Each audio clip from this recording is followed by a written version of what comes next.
juniors, and this time it's the seniors. Once you for us as the national governing body of the sport, the beach badminton is basically a new thing. The last 5 years it's been on progress across all the continents. So this particular AirBadminton Championship is part of the series of the 5 global tournaments that Ghana is hosting. Now, this first of all the 5, it's the World Cup qualifier for the whole of the African continent. So all the continents have played theirs. So you have Panam played theirs in April. You have Asia and Europe doing theirs in May. And Africa is doing theirs here in Ghana this particular July 3rd to 6th in the next 2 days. For us, it's refreshing because it's giving us to be able to keep up as title holders for the African continent. We won the title last year in Senegal. So for us, it's very refreshing to be able to rekindle that hope and spirit going into this game. And from what we've seen, the team build-up and the team sense and all the things that they are working on, we are poised to do a host and win, and also to qualify as the best country on the continent in terms of beach badminton, what we call AirBadminton. So we can have a full representation of the continent on our hats in November in Dubai, where the World Cup will take place for all the 5 continents of the world. So for us, it's very, very entertaining as well. It's very, very promising for what we are doing. It's giving us a relish of things that both the athletes, both the technical officials can be able to do. Now, the most exciting part is that for technical officiating, we have the first Ghanaian world certified technical official for beach badminton. And largely for us, yesterday, today, and tomorrow is the workshop for technical officiating. So they are keeping up in terms of membership capacity, and a total of 18 technical officials are being trained, assisted by world international technical officials, so we can have the right mode of technical regulation, rules, and practice for our sport. Again, if you check all the preparation and setup that we're doing, it's going to be the first of mega events that we're putting together, ushering into the other 4 mega events starting from July 26 to August 17. So for us, it's the Grand Slam is kicking up, and we're excited that all these 5 components are fusing together with this particular first hurdle. For us, it is great because, look, we are getting a lot of technical support from the world body as well, BWF, to the extent that they brought the head videographer to come and do the streaming.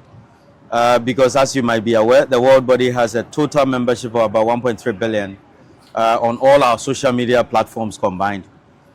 So basically, he will be setting up, and that live streaming will give all the viewership blastering that we need across the globe. So it's an eye-opener and an eye-touching for us, and it is also good for Ghanaians to be able to celebrate in a free event which is jamming up all the time. So for us, it's very, very refreshing. Look, in terms of segmentation of what our sport is, we are really on the path. We've had a lot of phone calls and cold calls coming in, shifting towards the embassies and mostly the elite people.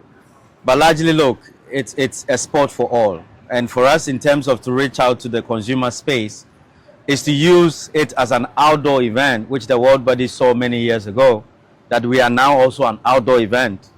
And AirBadminton is what is taking the space. So we are moving gradually into awareness creation so people can attest to the sport, that it's not just an indoor sport, but it's out there for everybody to have a feel of it. And using this medium will be an enhancement to be able to reach out to each and everyone.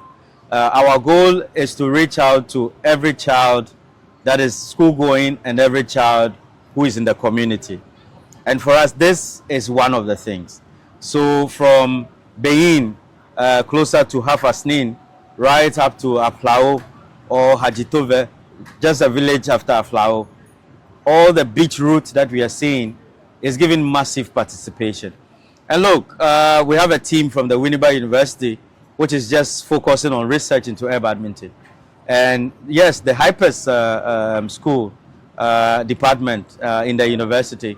So they will also be coming around to be able to test, some of the tools that they think that they are looking to delve into, so they can have a voice in their research that they are trying to come up with. So for us, it's all reaching within the coastal areas. It's all reaching within the outdoor space. We've got a club which is in Techiman, which is like some wood mill factory in Techiman, and they are playing air badminton. So there's a wood mill forest, and they've just set up the court, and it's enjoyed by over hundreds of people who watch in the evenings just for relaxation and participation. So the awareness creation, we're taking it bottom up, and basically this is one of the means to be able to reach that goal. They know we are the best when it comes to hosting across all the African continent, in terms of infrastructure, in terms of setup, in terms of event management. But what is critical for us is that we are looking that, because we are the defending champions, we are staying focused within that path and taking each country or each match one at a time. We are not trying to give a haystack, but we are trying to move up the ladder one at a time.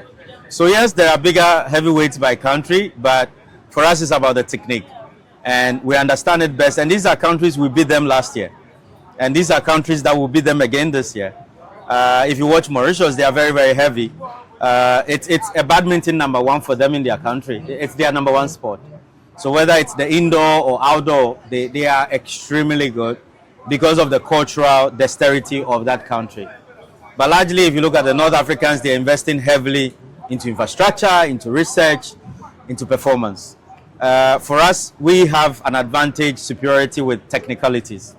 And for outdoor badminton, we are excellent. And we want to build on that rhythm for us to keep up with that hope. All right. Thank you for speaking to us. I'm sure we'll make time and talk more. Pleasure.